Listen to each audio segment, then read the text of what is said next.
The sun was setting behind the tall, manicured hedges of Geek Estate, casting long shadows across the quiet sidewalks and sparkling swimming pools. You'd think it was a regular evening, families winding down, pets on evening walks, the aroma of dinner seeping through open windows.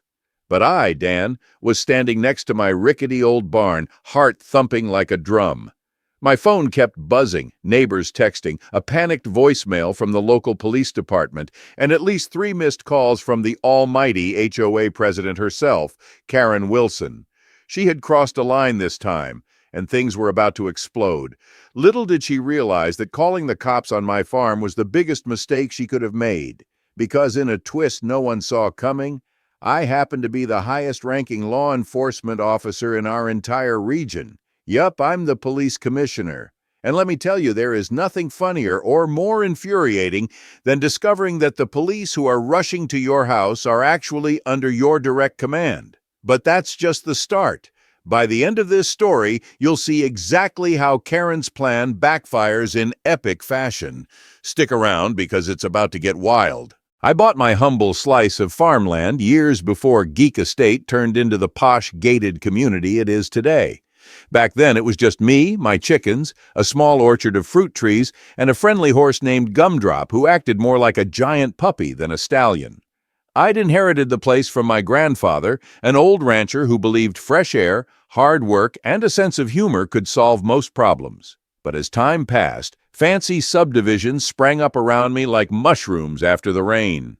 Suddenly, my rustic farmhouse was in the middle of cookie-cutter mansions, pristine sidewalks, and well-maintained lawns.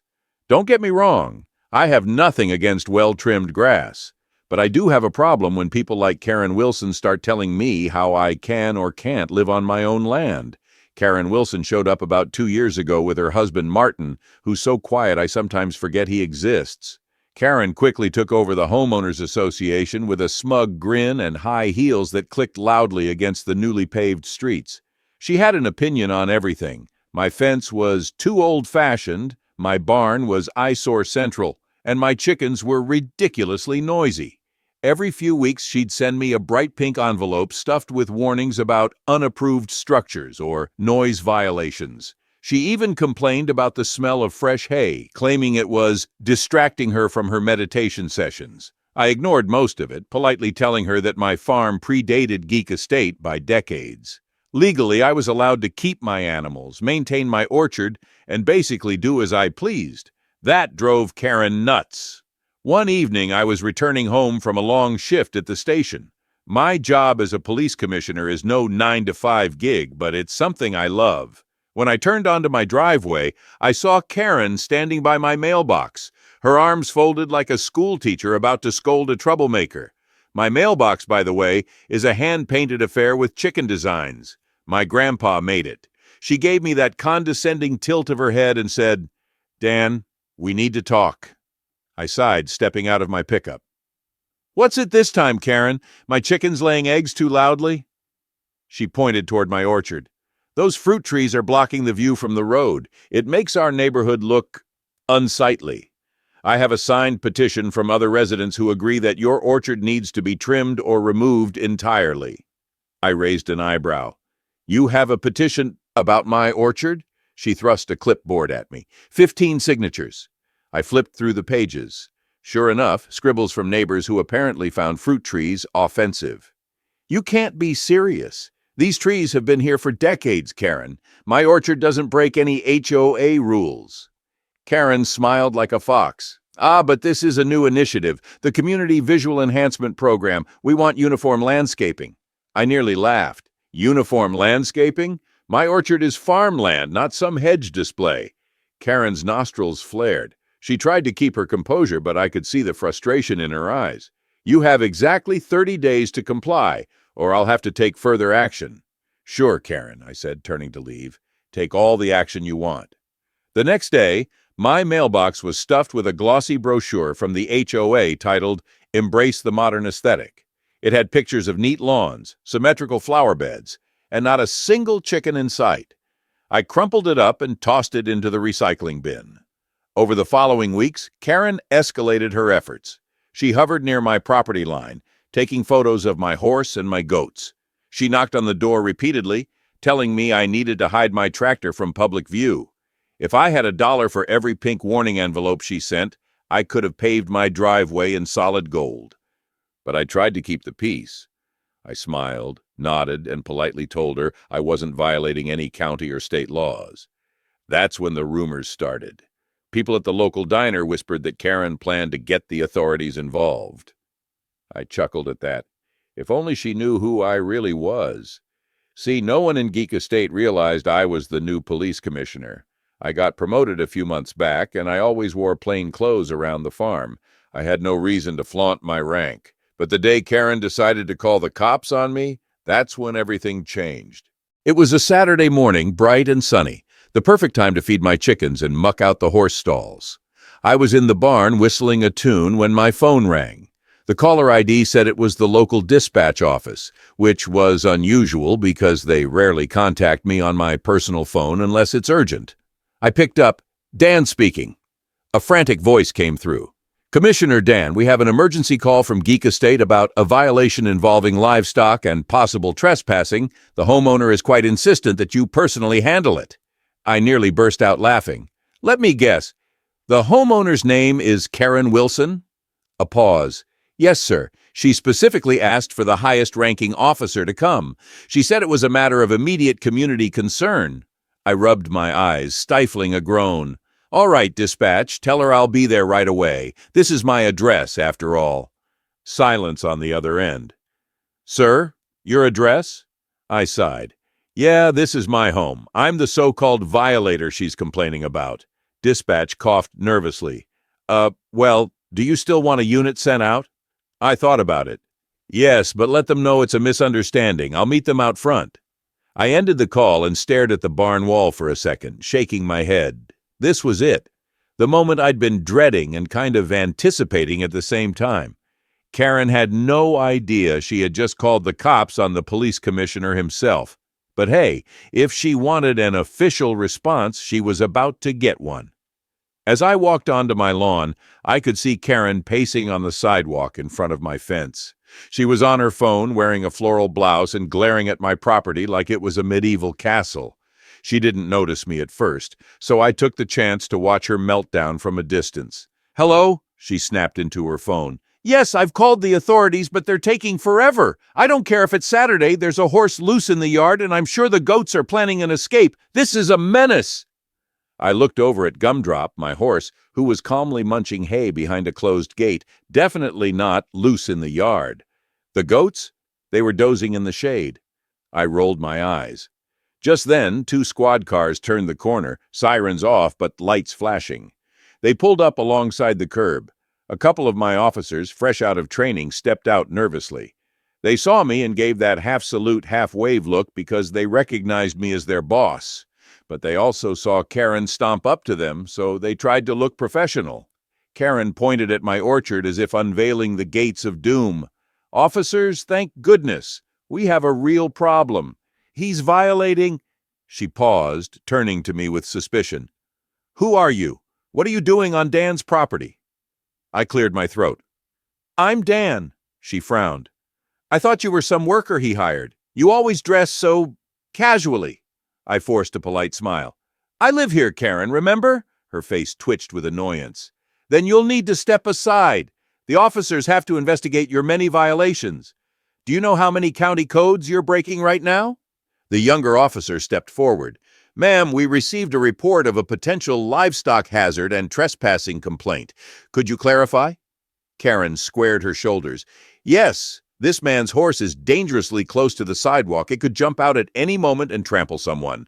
Also, his goats keep bleeding at night, and that orchard is an eyesore. I want him cited, possibly even removed. One of the officers turned to me, trying to maintain a neutral face. Sir, do you have any remarks? I sighed, pulling out my official police commissioner badge from my back pocket.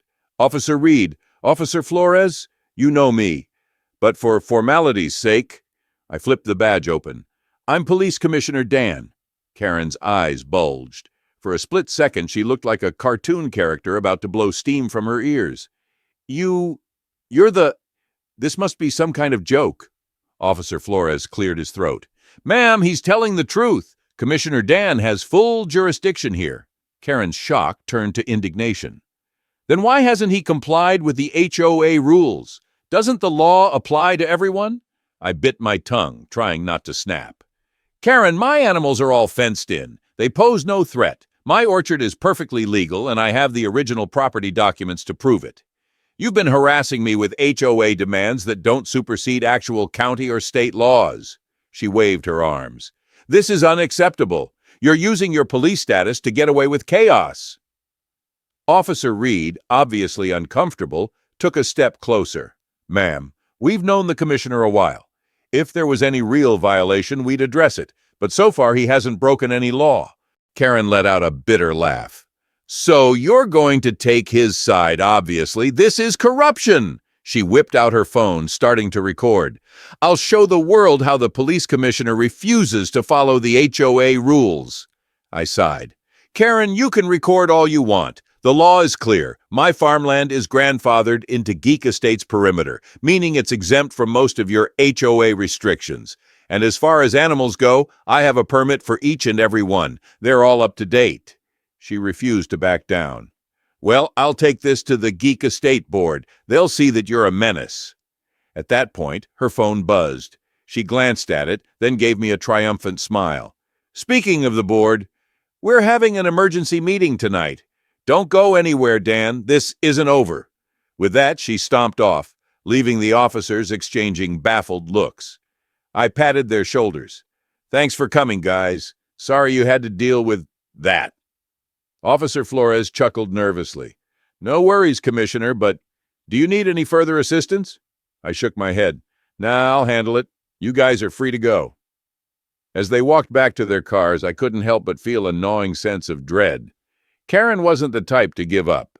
She'd come at me with every petty rule in the book, determined to make me regret ever standing up to her. And yet, I had to keep reminding myself, I was in the right. My farm was legitimate, my animals were legal, and no matter how many pink envelopes or calls to the cops she made, she couldn't kick me out. Little did I know how far she'd go, and how personal she'd make it. The emergency HOA meeting was held at the Geek Estate Clubhouse, a building that looked more like a fancy hotel lounge than a community center. Shiny marble floors, chandeliers, the works. I arrived in my usual jeans and boots, ignoring the sideways glances from neighbors dressed in business suits and cocktail dresses. As I stepped inside, a hush fell over the large room. Karen, seated at a long table with a president plaque in front of her, had that smug expression again. A handful of board members flanked her, people I recognized from around the neighborhood. Some gave me a pitying smile. Others glared like I was some unwanted intruder. Karen tapped her microphone. "Welcome, everyone, to this urgent session of the Geek Estate HOA. We're here to address repeated violations by one of our residents, Dan, who is present here tonight." I took a seat in the front row, crossing my arms. "I appreciate the invitation." She plastered on a tight smile. "Well, we want to be transparent about your issues. Now we have multiple complaints filed by concerned homeowners. Everything from noise to improper land use." An older man named Mr. Jenkins, who was known for his grumpy temperament, stood up. "I can hear his roosters crowing at 5 in the morning. It wakes me up." I resisted the urge to roll my eyes. "Actually, Mr. Jenkins, I don't own roosters. Only hens." He blinked. "Then what's that crowing noise?" "Probably your alarm clock," I muttered under my breath, drawing a few snickers from the audience. Karen banged a small gavel. "Let's stay on topic. Next complaint?" A woman in a designer blouse named Regina piped up. "His horse, what's it called, Gumdrop? It smells. I can smell it when I open my windows." I shrugged.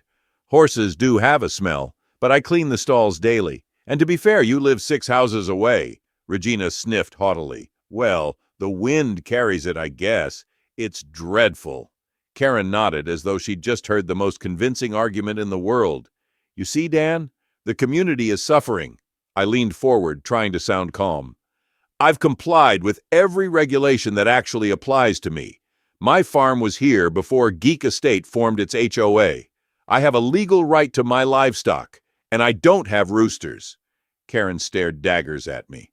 "Could you at least get rid of the goats? They're unnecessary." I let out a breath. They're therapy animals for my niece. She visits sometimes and loves them. They help with her anxiety. A flicker of uncertainty crossed Karen's face, but it vanished as quickly as it came. She hammered the gavel again. All right. The board will now deliberate on possible sanctions against Dan, including daily fines or forced relocation of livestock. There was a collective gasp in the audience. Some folks nodded in agreement, but others looked uneasy. I could almost hear their thoughts. Force him to relocate his animals? Is that even legal? Truth was, it wasn't. But Karen, ever the petty tyrant, was banking on intimidation. The board members huddled together, whispering. Karen seemed to lead the conversation, pointing occasionally in my direction with a scowl. My stomach churned. I was ready to argue, to whip out my documents proving my farmland's grandfathered status. But a small voice in my head warned me that if she had the entire board on her side, they might pass some twisted rule that would make my life a nightmare, even if it wasn't legally enforceable. After a few tense minutes, Karen turned back to the microphone. We have come to a decision. Effective immediately, Dan's farmland must adhere to the following measures. Suddenly, the doors of the clubhouse flew open. A short, elderly woman wearing a bright, flowery dress burst in, panting for breath. She looked around frantically until her eyes locked on me. Dan, she cried out, there's a problem at your place. One of your goats is loose on the main road. A murmur swept through the room. Karen's eyes lit up with triumphant glee. See, he can't control his animals. My stomach twisted. I shot to my feet, ignoring Karen's smirk. If one of my goats really was running around out there, it could get hit by a car. I need to leave right now. Karen tried to speak, but I spun on my heel and stormed out before she could finish her sentence. As I dashed to my truck, my heart pounded. How did a goat escape? My fences were secure this morning. I had a horrible feeling that this wasn't an accident. Karen might have found a way to sabotage me, knowing the HOA meeting was happening at the exact same time. I sped toward my farm with my hazard lights on, mind racing. My phone kept buzzing with texts from neighbors. Some claimed they saw a goat near the sidewalk. Others insisted it was munching on flowers in somebody's yard. When I pulled into my driveway, my headlights illuminated the yard and my gate. It was wide open. That gate is always locked. My hands shook as I jumped out of the truck, shining a flashlight around. Molly! Buster! Where are you? I called, naming my two goats. Normally, they'd come trotting up to me, especially if they heard the treat bucket rattling, but the yard was eerily quiet. I sprinted to the barn, praying the other animals were still inside. Gumdrop neighed anxiously, and my chickens were clucking in agitation. But no sign of Molly or Buster. I felt a rush of anger so fierce it almost blinded me. Someone had broken into my property, undone the latch, and let my goats out. I hurried back to my truck and started searching the roads around Geek Estate, my flashlight cutting through the darkness. After 20 minutes, I spotted a familiar white shape near a row of bushes by a fancy fountain, one of the many decorative features Karen had installed. Buster was there, nibbling the manicured shrubs. I jumped out, gently coaxing him with some sweet feed I kept in my truck. He came right to me, bleating in relief. I secured Buster with a lead rope, then continued the frantic search for Molly. The minutes felt like hours. I heard the distant hum of cars on the main road and prayed she hadn't wandered that far. Eventually, I found Molly near a large sign that said, "Welcome to Geek Estate," ironically munching on the sign's decorative flowers. My heart soared with relief. She was safe, albeit spooked. After coaxing her as well, I managed to guide both goats back into my trailer. My relief quickly turned to fury. This was no random accident. The question was, who had done it? I had my suspicions. Karen had the most to gain from proving me irresponsible. Back at the farm, I relocked the gate and inspected it. There were fresh scratches around the latch, like someone had pried it open. While I was kneeling there, examining the marks, headlights swung into my driveway again. I tensed up, ready for another confrontation. Instead, I saw a small sedan. The door opened, and out stepped Mr. Jenkins from the HOA meeting. He waved a flashlight, approaching me with a sheepish look. "Dan, is everything okay?" I sighed, standing up. "I found my goats, thank heavens." He shuffled his feet. I wanted to say sorry. I might have jumped to conclusions about that crowing noise. Could have been some other bird or, I don't know. Anyway, your goats are harmless. Didn't realize Karen would push it this far. I studied him carefully. What do you mean? He let out a heavy breath. Look, I saw Karen and one of her friends linger after the meeting started. They were whispering about your animals and something about a little accident waiting to happen. I didn't think they'd actually come here, but he trailed off, staring at the scratched latch. My chest tightened. So she planned this. He looked me in the eye. I can't prove it, but I'm sorry. She's gone too far. As rage simmered beneath my skin, Jenkins gave me a sad nod and left. I locked up the barn, triple-checking everything, and tried to calm myself down, but inside I was seething. Letting my goats loose was beyond petty. It was downright dangerous. If something had happened to them, or worse, a driver on the main road, it would be Karen's fault. I sat on my porch steps in the dark, formulating a plan. This time, Karen had crossed a line that required a strong response. No more playing nice, no more quietly ignoring her stunts. I had to show her, and the entire HOA, that not only was I within my rights, but I also had the power to hold her accountable. The next morning, I woke up early, brewed a strong pot of coffee, and dialed a few numbers. My first call was to the county's property assessor, to confirm once again my farmland's protected status. My second call was to the local news station. It was time to share my side of the story. Karen wanted publicity. She was about to get it, but not in the way she imagined. By noon, a small news van rolled up to my driveway, and a young reporter named Bailey stepped out. "Commissioner Dan, thanks for inviting me," she said, eyeing the orchard and barn. "This is quite the setup. So, you're a police commissioner who also runs a farm." I gave a friendly nod. "That's right. I've been here since before Geek Estate existed. Unfortunately, the HOA President Karen Wilson has been giving me grief for months. Last night, someone even broke in and let my goats loose." Bailey's eyes widened. "Are you saying you suspect foul play from the HOA?" I gestured to the latch marks. "I don't have direct evidence linking Karen to the act, but let's just say it's very suspicious timing. She calls a meeting to punish me, and suddenly my animals are out roaming the neighborhood." She turned to her cameraman. "Let's get some shots of this. I want to show the fence, the orchard, everything." As the camera rolled, I explained how my land was legally protected, how my animals were well cared for, and how the HOA had no jurisdiction to force me to remove them. I even showed them the random pink warning letters I'd received. Bailey whistled. "This is shaping up to be quite the story. HOA harassment is a hot topic lately." And that's when Karen herself arrived. Driving her fancy convertible, she slammed the door and marched toward us in a fury. "Excuse me," she snapped. "Who gave you permission to film on private property?" Bailey kept the camera rolling, ignoring Karen's demand. "Miss Wilson, we're with Channel 4. Can you comment on the claim that the HOA tried to forcibly remove this man's animals?" Karen's eyes flashed with anger. "The HOA is simply enforcing the community's aesthetic. Commissioner or not, Dan is in violation of basic standards. This is not farmland, it's a luxury estate." I couldn't help but laugh. "It used to be farmland, and that hasn't changed. The law protects my property, Karen. You can't rewrite history." She pointed a manicured finger at me. "Stop trying to spin this, Dan. You're using your position to bully the HOA, and now you've dragged the media here for a pity party." Bailey turned the microphone to her. "Miss Wilson, do you have any proof that Commissioner Dan is actually violating any official regulations?" Karen scowled. He has goats that are noisy, and his horse is practically a public menace." I gestured to Gumdrop, who was lazily flicking his tail in the corral, calm as ever. "Looks pretty menacing, doesn't he?" The reporter's cameraman zoomed in on the dozing horse, capturing the comedic contrast of Karen's claim. That horse looks half asleep," Bailey observed. Karen's face turned red as a tomato.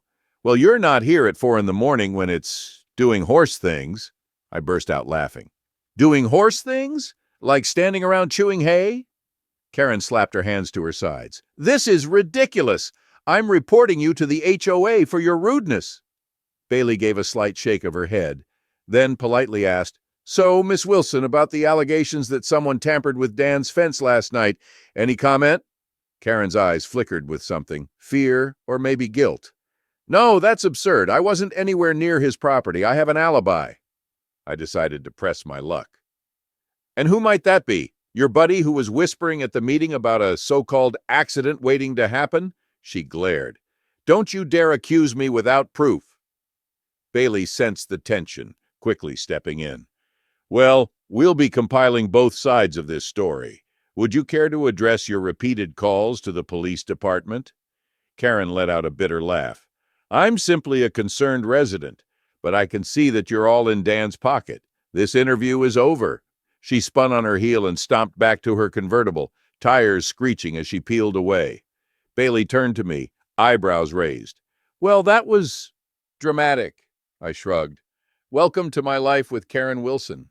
The evening news aired the segment that same night. My phone blew up with messages from friends, neighbors, even some distant relatives who recognized me on TV. Most supported me, saying they'd had enough of overzealous HOAs. A few trolls online sided with Karen, claiming farmland had no place near a luxury estate. The real surprise came the next morning when a phone call woke me at sunrise. It was none other than Karen's husband, Martin Wilson. He spoke in a low, apologetic voice. Dan, hey, I need to talk to you. It's about Karen. I sat up in bed, blinking the sleep from my eyes. Is she okay? He let out a long sigh. She's furious about the news report, but that's not why I'm calling. Something happened last night after the interview. She was storming around the house, screaming about how you made her look foolish on TV. Then she took a crowbar and mumbled something about fixing your fence problem once and for all. I tried to stop her, but she locked me in the study. My blood ran cold. So you think she actually came to my place again? He cleared his throat. I'm not sure. She left for a few hours and then came back, calm as ever. But I found a fresh paint stain on her shoe. And, well, she had some kind of wire cutters in the trunk. I jumped to my feet. Martin, thanks for telling me. I'm going to check my property. He sounded beaten down. Look, I can't control her. She's obsessed with making you leave. She sees you as this big threat to her authority. I tried to talk sense into her, but... His voice cracked. I'm sorry, Dan. Hey, it's not your fault, I said gently. I appreciate the heads up. I rushed outside to inspect the farm. Sure enough, there were new cuts in the fence near the orchard, and someone had splashed paint on the side of my barn, scrawling HOA or bust in big red letters. I clenched my fists so hard my nails bit into my palms. It was one thing for Karen to file complaints or even let my goats loose, but now she was vandalizing my property. She'd officially escalated this to a criminal act. I spent the next hour photographing the evidence. Then I called Officer Flores, who had responded to Karen's initial complaint. Flores, it's Commissioner Dan. I've got a vandalism situation at my farm. I need you to come out here. Take a report. He arrived within 20 minutes, a grim look on his face. Commissioner, I'm sorry. I had no idea she'd stoop this low. I handed him the photos. We have an eyewitness. Her husband suspects she did it. This is more than an HOA dispute now. It's a criminal offense. He jotted notes on his clipboard. Understood, sir. We can bring her in for questioning, but we'll need statements. She'll probably deny it. I nodded. That's fine. We'll let the evidence do the talking. Just as Flores wrapped up his inspection, who should arrive but Karen herself, like she had a sixth sense that something was going down. She parked hastily and rushed up to us, eyebrows drawn in theatrical confusion. What on earth happened here? She gasped, eyeing the red graffiti. I folded my arms. Vandalism, Karen. Someone wrote HOA or bust and cut the fence. She blinked innocently. That's terrible. Who would do such a thing? I hope you're not implying it was me. Officer Flores gave her a neutral glance. We're investigating, ma'am. Karen put on a show of concern, pressing a hand to her chest. Oh, I was home all night. Martin can confirm that, right? I bit my tongue, remembering what Martin told me. So, you didn't leave the house at all? She shook her head vigorously. No, I was busy, writing up new HOA proposals. I didn't respond, just watched her squirm under the officer's scrutiny. She must have sensed something was off because her eyes darted back and forth between us. Finally, she let out a huff, flipping her hair. If you're done blaming me, I have a homeowners meeting to plan. Officer Flores continued scribbling in his report as she stomped away. I leaned toward him. "Flores, do me a favor. Make sure we get a search warrant for anything linking her to this vandalism, and talk to her husband. He might have more details." He nodded. "Yes, sir. It'll take some time, but we'll do it by the book." I thanked him, then stared at the giant red letters on my barn. My grandpa's barn. Rage and sadness tangled in my gut, but I took a deep breath. I was the police commissioner. I had the law on my side, and I'd use it no matter how much Karen tried to cover her tracks. Over the next few weeks, the tension in Geek Estate reached a boiling point. Some neighbors defended me. Others silently supported Karen, hoping for a cleaner neighborhood. The local news followed the case closely, painting Karen as a possible suspect in the farm vandalism. And that's when it happened. One day, Karen just vanished. No trace, no questions, no notes, just into thin air. Many speculated it was a guilty conscience, and others said she left to avoid the legal repercussions of her actions. As a human being and someone who advocates for justice, I felt quite ill-ended, but what could I do? Our HOA had to conduct a new election, but I couldn't let go of the bitter feeling. What if she comes back with more ammunition? Or worse, what if she goes to a far estate and begins these horrifics there? I guess that's an answer only Karen could answer.